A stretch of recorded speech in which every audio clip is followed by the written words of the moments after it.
प्रिय प्राणनाथं परेश पूर्णं सतत नमामि।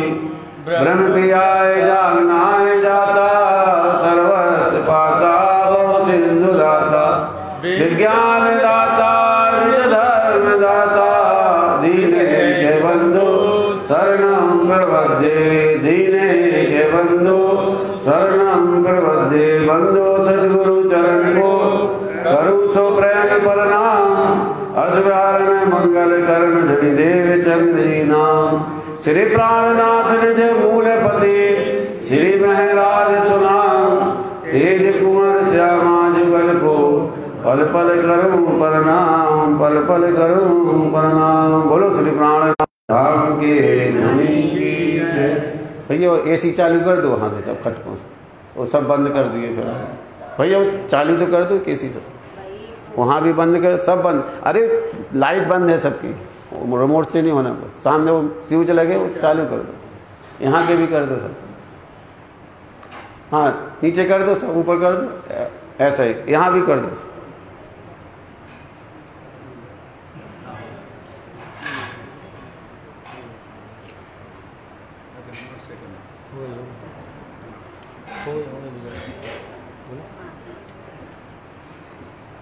श्री मोहम्मद कहे मोमिनो सुनियो यह बीता के आगे फिर कहते हो जो आज्ञा है हक जो आज्ञा है हक। प्रकरण 12 चौपाई 473 खेती भाई के काम को को गए। संबत 17 से तिलोत्तरे। फरमाइए पुजारी जी महाराज, फरमाइए सुंदर साथ जी। संमत 1700 तिलोत्तरे।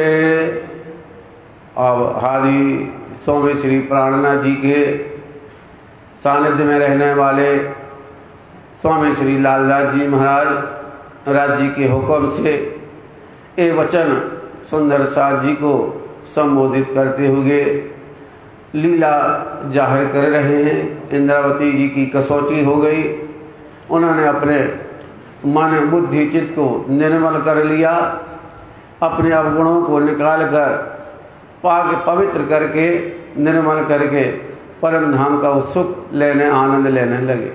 क्योंकि जब तक मन आपका पवित्र नहीं है, बुद्धि आपकी पवित्र नहीं है, तो ये ब्रह्म ज्ञान हमारे अंदर कैसे है। तो ये वाणी भी कहती है शुच बिना हो गया खंड में क्यों पहुँचते। तो निर्मल होना है, अंदर नाही निर्मल है फिर नहावे बाहर। तो बाहर से नहाने से कुछ नहीं होता, अंदर निर्मलता चाहिए। तो निर्मलता कहते काम क्रोध मोह ईर्ष्या द्वेष लालसा ये सब निकल जाना चाहिए। और उसके अंदर फिर क्या आ जाना चाहिए, दीनता आ जानी चाहिए, नम्रता आ जानी चाहिए, प्रेम आ जाना चाहिए, भक्ति आ जाना चाहिए, गरीबी आ जाना चाहिए। जब ये आ जाती है तो हमारा मन हमारी बुद्धि क्या होती है, निर्मल हो जाती है।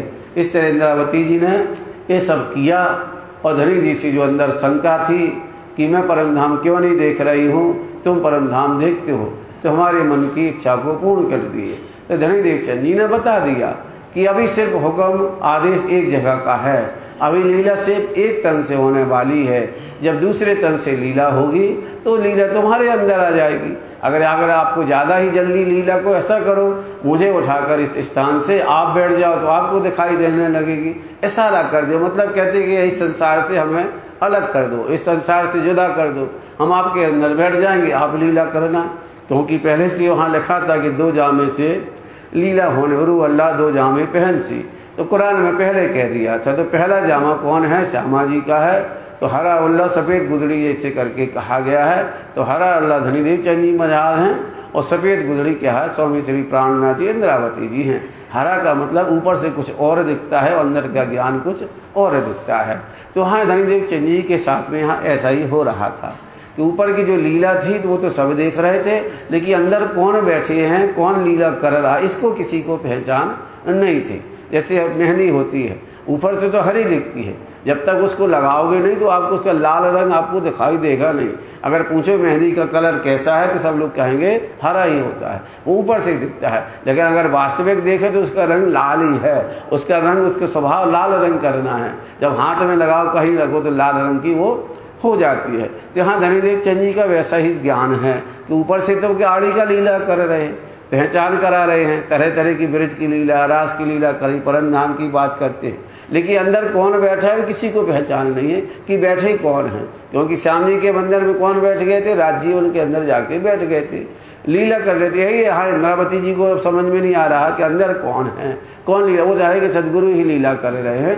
तो इस तरह से वो कहे सदगुरु को दिख रहा तो हमें भी दिखना चाहिए। अब वो ऊपर की लीला वो कर रहे थे। जब उन्होंने उनको ज्ञान दिया, जब उनको पहचान कराई, तब उनको समझ में आया कि नहीं, लीला करने वाले कोई और हैं। ऐसी सुंदर साथ को जब तक लीला होती रही तो आते रहे। अब धनीदेव चंद जी अंतर ध्यान हो गए, चले गए, लीला समाप्त, जगह खाली हो जाएगी, कोई नहीं आएगा। तो हाँ, इंद्रावती जी ने इशारा किया लालदास जी ने कि जी जो भाव है दिखाया, उनने क्या दिखाया है? दो शरीर की लीला दिखाई, ऊपरी भाव अलग है और बात उन्हीं रहस्य यहाँ पर है। अब यहाँ धनीदेव चंद जी की इनको पहचान हो गई। अब इनको मन कहाँ लगाना है तो बालबाई ने यहाँ आकर इनके कहा अब बहुत हो गया, ऐसा करो तुम्हारे भाई कहाँ रहते हैं? बरारब में रहते हैं। आज 25 साल उनको यहाँ पर हो गए हैं। अब वहाँ रहते रहते उन्होंने धन भी खूब कमा लिया, बहुत समय भी, उम्र भी ज़्यादा हो गई। ऐसा करो इनको वहाँ भेज दो, वहाँ जाएंगे, इनका मन भी लगेगा और कुछ दिन रहेंगे, उनको लेकर आएंगे तो उनसे जो धन इकट्ठा किया है तो वो धन से क्या, धर्म की सेवा भी होगी, सुंदर साथ की होगी। क्योंकि धन के बिना धर्म नहीं और धर्म के बिना धन नहीं है। संसार में यही रीति है, अगर धर्म को प्रचार करने तो धन चाहिए, और धर्म में जो धन लग गया तो वो पुण्य का काम है। तो धन भी कहे ऐसा नहीं कि सबका धन लग जाता है। अब यही किस्सा यहाँ होने वाला है कि कौन धन लगेगा, कौन धन धर्म में नहीं लगेगा। तो कहते ऐसा करो इनको वहाँ भेज दो। 25 साल उनको यहाँ गए हुए हो गए हैं, वहाँ जाके उनको लेकर आएंगे। इस तरह यहाँ बालाबाई जी धनीदेव चंद जी से कहती हैं और धनीदेव चंद जी कहते हैं गांधी भाई के भाई वहाँ रहते, ले आओ आ जाएंगे। तो यहाँ एक बहाना बना के बैठे हैं। अब यहाँ पर इनकी करीब 28 साल की उम्र हो गई है कि इनकी, स्वामी जी की। अब यहाँ कहाँ जाएंगे? बराबर जो है 1703 का समय है। 25 साल तक अपने भाई के साथ, 24 साल तक वहाँ पर रहते हैं। 3 साल और चर्चा सुनते हैं यहाँ पर। तो अब यहाँ जी 28 साल की इनकी उम्र होने को आई है। अब जो 1703 का वक्त है, अब जी बरारब के लिए जाएंगे। गर्मी का दिन है, मार्च का महीना जिसको अपन फागुन का महीना कहते हैं। उस समय हवाएं तेज चलती हैं, पश्चिम से पूरब की तरफ हवाएं चलने लगती हैं। तो अब वो कहाँ जाएंगे? पश्चिम की तरफ वहाँ पर जाएंगे। तो कहते हैं हाँ वहाँ जाना है, वहाँ जाके पहचान करनी है। अब वहाँ फागुन का महीना है, हवा चलने लगी।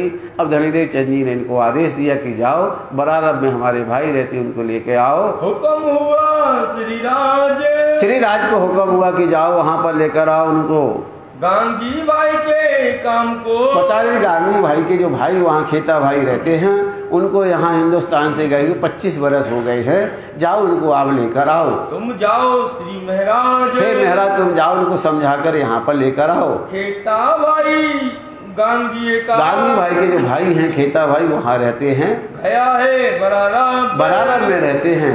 25 बरस इनको भाई, 25 बरस हिंदुस्तान से गए हुए हो गए। तुम सिताब जाओ, अब सिताब जाओ वहाँ फौरन जल्दी से उनके लेकर आओ। जो ये आवे साथ में, अगर जो साथ में आ जाएगा, धन दौलत बहुत उन्होंने वहाँ कमा ली है तो वो सुंदर साथ की सेवा होगी, तो शोभा हो श्री राज, सेवा होगी राज्य की, यहाँ पर सेवा बढ़ेगी। शोभा होए तुमको, उनको आपको शोभा तो में मिलेगी, सेवा भी होगी, उससे साथ में तुम्हारी शोभा भी बढ़ेगी। चलो जी जगा कर लेके आए, तुम्हारा मान प्रतिष्ठा बढ़ेगी, पूरे होए सब काज, और सब काज हो जाएंगे। धन आएगा तो धर्म का काम होगा, सबके काज पूरे हो जाएंगे। श्री देवचंद जी ने कहा, देवचंद जी ने इस तरह से श्री जी से कहा, सो मान लिया हुक्म, ऐसा मान कर उन्होंने कहा जैसा देवचंद जी कहते हैं हमें तो वैसा करना है। उनका हुक्म उन्होंने मान लिया। नाव चलत बरारब, कहते बरारब के समय जो नाव चलने वाली है में बैठे तुम, उस समय वहाँ पर बैठ जाते हैं। माहू फागुन के बीच में, कहते माह फागुन का महीना है, गर्मी का दिन है, 40 दिन में जहाज जाता है और 40 दिन में वापस आता हिंदुस्तान से बनारस को मस्कत बोलते हैं, वहाँ पर गए तो कहते 40 दिन लगते हैं पानी से जाने में। नाव जब चलती है सो 40 दिन में पहुँचाई। तो एक दिन नहीं, मतलब 40 दिन यहाँ रखते हैं। आप तो 1-2 घंटे में हवाई जहाज से पहुँच जाते। उस समय जहाज से जाते थे तो पतवार वाली जहाज होती थी, मोटर वाली आते, इंजन तो बहुत कमजोर, तो उससे जाते थे। जाए बरारब तब जब बराबर वहाँ पर जाते हैं, खेते को आए मिले, खेते से जाकर मुलाकात करते हैं, पूरी हकीकत बताते हैं कि ऐसे हम वहाँ भेजा गया है, अब आप चलिए, कब तक धन इकट्ठा करोगे। दही पाती हाथ में। वहाँ पर गांधी भाई ने जो पाती लिखी थी बताया कि हमने अपने यहाँ पर महाराज को भेजा है, ये हमारे भाई के समान है जी, तुम्हारी कवल लेने तुम्हें लेने के लिए आए, पाती लिखकर सीधे घर आ जाना। बहुत सुख पाया। हाँ, पाती पढ़कर उनको बहुत सुख मिला, चलो किसी ने मुझे याद तो किया, राखे अपने साथ। अब इनको अपने साथ में रख लिया, वहीं पर अपने घर में कारोबार वखार का, क्योंकि बहुत बड़ा व्यापार उन्होंने चारों तरफ फैला रखा था, तो इतनी जल्दी तो आ नहीं सकती छोड़ के। अब इस तरह इनको महाराज को भी इस काम में उन्होंने लगा दिया कि भैया कुछ काम हम बटोर रहे हैं, कुछ काम आप भी यहाँ पर बटोरिए। सारा सौंप दिया, सब यहाँ महाराज को दिया। भैया देखो हम तो अकेले यहाँ पर, हमारा तो आगे पीछे कोई है नहीं है, ना तो उनने शादी की है, ना उनके बच्चे हैं, ना पत्नी, कोई नहीं है, कुंवारे वहाँ रहते हैं। तो कहते आप भी इसका काम करिए, हम थोड़ा और बार बाहर जाकर काम को समेट कर आते हैं। तुम नौतनपुरी को चलो, और तुम नौतनपुरी को चलो, हम पीछे आ जाएगा, तो आएंगे बाद में। दुनी बहुत तक जमा किया, और तुमने बहुत सारी दुनिया इकट्ठी कर ली है, संसार का बहुत धन इकट्ठा कर ली, कुछ आत्मा कल्याण का धन भी इकट्ठा करिए। अब तुम्हें नौतनपुरी अपने देश चलना चाहिए। श्री तारतम की बातें, और कुछ उनने ज्ञान की बातें भी वहाँ पर उनको सुनाई बहुत तक सुनाई, पर वह घड़ा चीट का है, क्योंकि नहीं है जीव वहाँ का, उसको कुछ छांटने लगी, कुछ इनको असर नहीं हुआ, उनको छांट न लगी। कहाँ लालदास जी महाराज कहते हैं उनका जीव नहीं है, इसलिए उनको इस बात का कोई भान न होगा, उसकी उनकी आत्मा जागृत नहीं हुई। सब कही अपनी गीता के, पूरी हकीकत वो सुनाते हैं। भैया देखो हम तो यहाँ कहाँ रहते, मांस मछली सब खाने वाले आदमी, यहाँ हम खाते पीते हैं, चारों तरफ हमारा व्यापार भी है। देखो हम कहीं चोरी भी करके है तो उसमें भी हम धंधा करते हैं, चोरों को भी बेचते हैं। अच्छा, तो हमारी जो कमाई है काहे बेईमानी की है। मैं तो आपसे सीधा कह देता हूँ, हमने कोई ईमानदारी से धन कमाया नहीं है। हमारा धन और कहानी लगेगा, धर्म में लगने वाला नहीं है। या तो इसको आग लग जाएगी, या तो पानी में जाएगा, या तो फिर दूसरे लोग लेकर चले जाएंगे। वही धर्म के काम में हमारा धन आने वाला नहीं है। आप कहते हो तो जरूर है, लेकिन ये धन हमारा काम में नहीं आएगा, क्योंकि ये बेईमानी का धन कमाया होगा। और ऐसा ही होते, बहुत से करोड़पति होते जो धन देना चाहते नहीं होते स्वीकार, गरीब का धन लग जाता है, गरीब का 1 रुपए वो स्वीकार कर लेते हैं। इनको तो ले चले। अब इस तरह से यहाँ पर धनीदेव चंद जी श्री जी साहब जी उनको बहुत समझाते हैं, इनको वहाँ लेकर चलना है तो सेवा हो श्री राज। अब कहते हैं जब ये जाएंगे तो धन लेकर जाएंगे तो सेवा वहाँ पर होगी, सुंदर साथ की सेवा करेंगे। भाई श्री गांधी का, अब गांधी के ये भाई हैं, इनमें होते है काज, एक काज हो जाएगा, इनके भाई भी हैं, वहाँ जाके दोनों भाई और सेवा हो जाएगी। 4 बरस पर वारते, कहते समझाते काम को इकट्ठा करते करते 4 बरस व्यतीत हो गए और संवत 1707 लग गई है।